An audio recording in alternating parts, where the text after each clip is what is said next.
Hi guys, my name is Bennett, and I won $1 million in the lottery. Can you believe it? Surely many of you have ever dreamed of winning $1 million. You have to admit it, that's a huge amount of money. I know, you're gonna ask, what am I gonna spend it on? I mean, like a smartphone or a new computer or a console? I would love to have all of the above, but in fact, I have something else more cherished and coveted that I spent my money on. Want me to tell you what it is? Then listen, watch, and don't forget to like the video, write comments, and oh yeah, before I forget, tell me, where would you spend such a huge amount of money? On what? So I grew up with my mum. I don't have a father. Basically, never had one, which means I was born out of wedlock. My mother said that my father disappeared as soon as he found out that she was pregnant. So he didn't take any part in my upbringing whatsoever. At first, I just didn't understand it. And then I got angry, and then I didn't care. I loved and love my mother very much because she did everything for me. I go to a good school, I have a roof over my head, food, and I'm getting ready to go to college. Everything in our family seemed to be going fine until I found out some news. Honestly, it almost broke me because I had no idea what to do or what to do now. My mother worked as a maid in the same house. When she had days off or time off there, she would run to another job, all to support me. When I got a little older, I secretly learned how to make money. Since they wouldn't hire me full-time because of my age, I just worked part-time. So one day, I went to my mother's main job, and she was doing laundry and ironing, and I came home early from school to show off my grades. I really wanted to please her. As soon as I walked into the house, I saw my mum talking to someone on the phone. The speaker was very loud, so I could hear the whole conversation. "Yes, I understand you, doctor. How much will it cost?" "About $700,000. "What? Are you serious right now?" "I understand that it's not a small amount, but maybe you have insurance. Maybe some charity funds will help." "No, I have nothing but my son. I can't get that kind of money." "I'm sorry, Mum, but I got you a $100K discount. I know you're a single mum, but I'm not the reason you're so sick." "Is the diagnosis accurate? How long will I live if I don't get treatment?" "It's hard to say. Some people live for 6 months, some for 6 or 7 years, and some for a week." "Is there nothing else you can do? I have no one to leave my son with. He has not even finished school." "I'm sorry, Mum. I really am." Mum hung up the phone and cried bitterly. As I listened to her talk, thoughts ran through my head in kind of ants. I couldn't believe what I was hearing. Was my mother terminally ill? Everything was normal, after all. After a moment, she saw me in the doorway and quickly wiped away her tears, pulled on a smile and asked, "Honey, are you out of school already? Did something happen?" "No, Mum, just classes are over." "Why are you crying?" "Just had an unpleasant conversation." "With who?" "You don't know him. It's Mummy's business, honey." "Mum, are you dying?" Mum cried again, and her mute answer made me feel sick. I suddenly realized what the reality is. After all, it's just the two of us. And what would happen if she was gone? My chest began to hurt. I was panting. My mother just hugged me. We came home a little early, and I asked my mother. She turned out to have a rare disease called vesicles. In a nutshell, healthy cells attack healthy cells, negate the immune system, and as a result, a person becomes open to all kinds of infections, and it soon kills them. My mother found out about the diagnosis more than a month ago, but she didn't tell me a word. She found a doctor who took her treatment, but the treatment he prescribed was only symptomatic. That is, it didn't cure, only relieved. According to the doctor, it was possible to attempt to improve her health by undergoing several complicated procedures with special injections, but the cost was around $700,000. When my mother heard the price, she decided that she wouldn't even try to fight for her life, because the money was too much for us to bear. I asked her just one thing: please don't give up. I promised her that I would think of something. Mum just smiled, hugged me, and told me that everything would be okay. But in the meantime, she was preparing the documents for our modest apartment to sign over to me. Because of this news, I didn't eat or sleep for many nights. Time was passing and it was against us. Then I decided to work even harder than usual. While my mother was at work, after school, I ran with the ads and hung them up. Took on any dirty work, including, something to clean, wash, walk the dog, take them to the hairdresser? My services didn't cost much, but who knows? Maybe that's how I would accumulate the money I needed. I stopped taking any pocket money from my mum. We made a piggy bank and I put everything in it. Son, if we don't succeed, take this money for yourself. You don't need to bury me. That costs money too.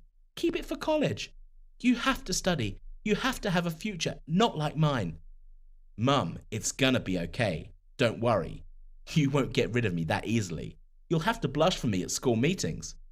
That was my way of joking around. I felt awful and inside hurt though. Sometimes I would see my mum have seizures at night. She was squirming and in so much pain. I wanted to just take her saw and throw it away, even if I had to do it at the cost of my health because it was my mum and I would do anything for her. The adults who took me to work asked why I worked so much. They thought I wasn't fed at home. Rumours quickly spread around the school. Some thought that I was addicted to drugs. Some thought that my mother and I were saving to migrate out of the country. I didn't want to tell all this until one day, the meanest guy in my class said, "I saw his mother. She's a maid.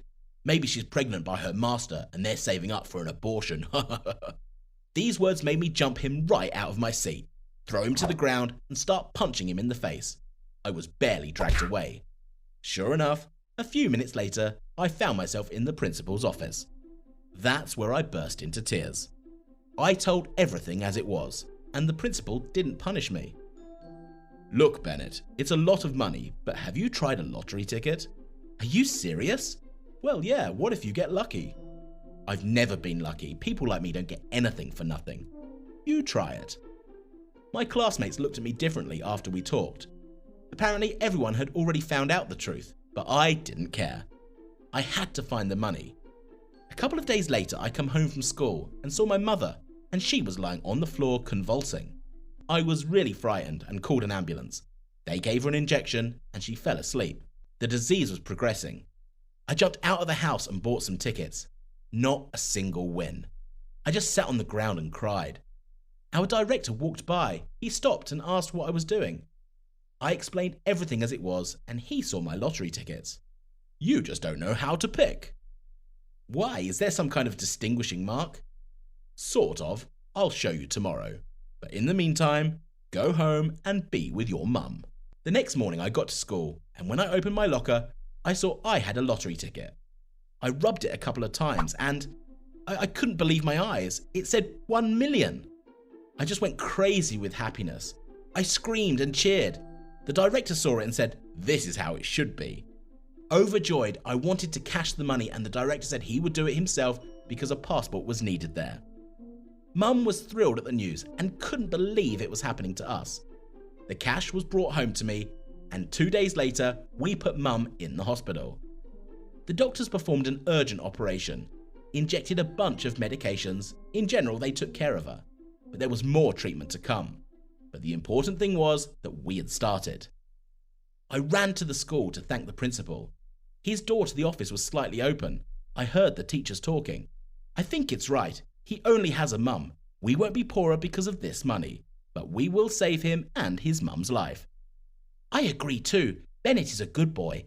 I have heard how he works hard to save for his treatment. Tell me, Principal, why did you decide to donate through a lottery ticket?"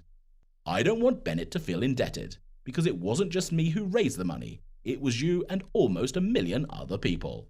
I just talked to the right people, so we closed the collection in a matter of days. Everyone donated, then $5,000, then $2,000. If possible, but we will save a person's life. I hope so."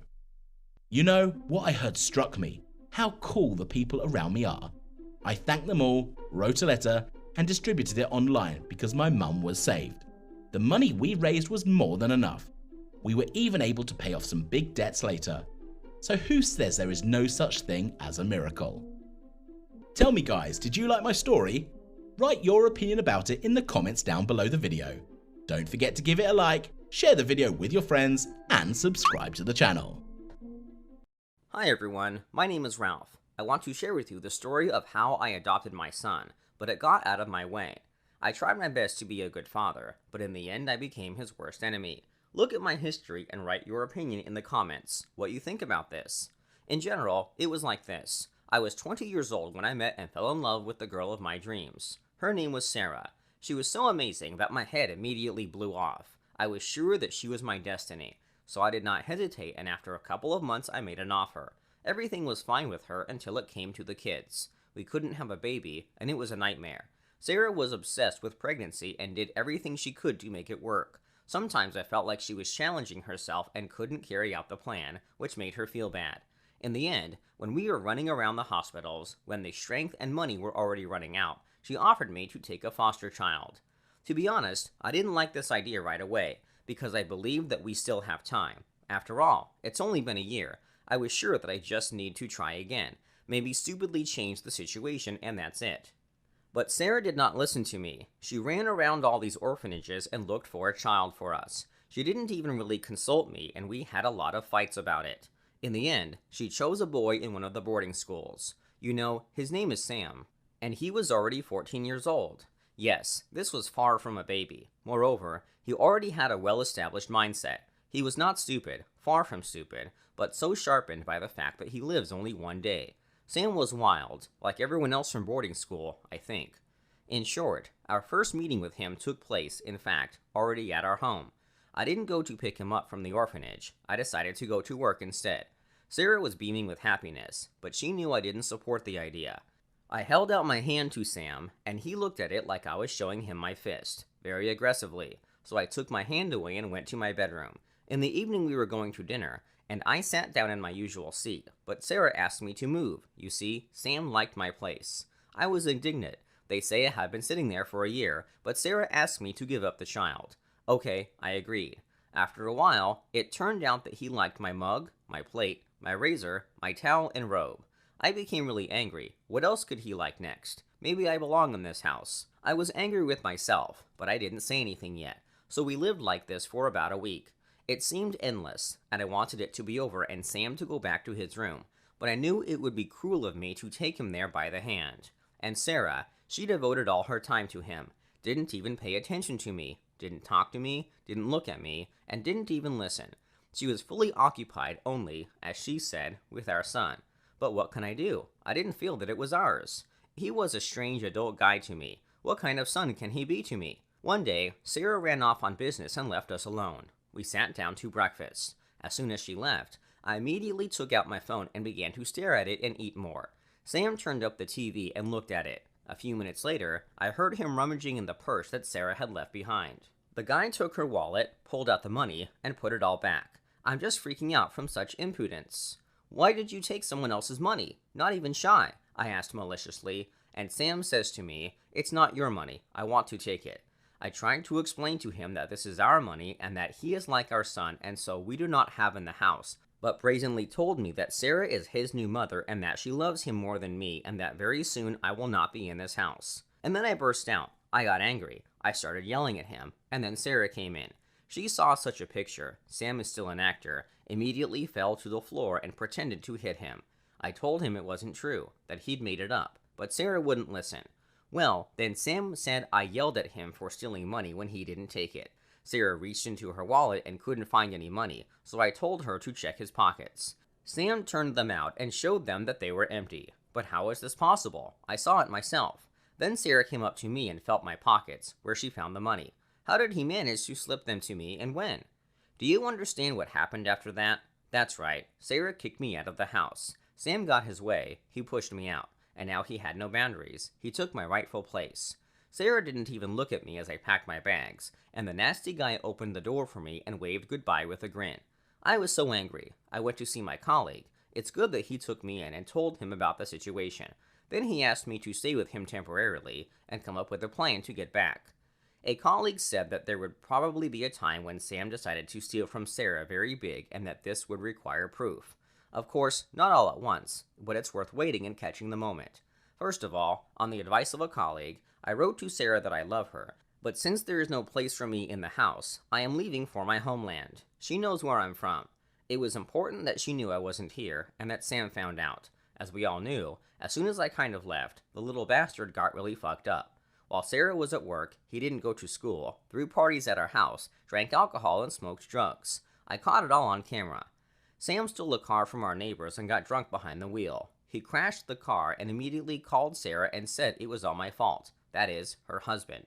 Yeah, in this state, he forgot I wasn't around. I could hear everything, sitting nearby from behind the bushes, and filmed everything. 30 minutes later, Sarah arrived. She was dealing with the neighbors. At this time, Sam's friends managed to escape, and he took something to cut off. Sarah wrote out a check for car repairs and then went to the house to deal with it. I technically climbed to the second floor and sat next to the window to listen in on the conversation. Sarah told him that I was out of town, and then she cried bitterly, saying that it was hard for her to be with him. Instead of asking for forgiveness, Sam raised his hand to her and slapped her to the face. Sarah was in shock and asked him not to do it, but he hit her again. I couldn't stand it and climbed through the window. They were both in shock, and then I showed them the video. Sam didn't know what to say, and Sarah started to cry even more. Everything was clear. Yes, we got the baby back. My wife realized that we are not ready to raise such an adult child. So for now, we agreed to become parents of our baby, and then we'll see.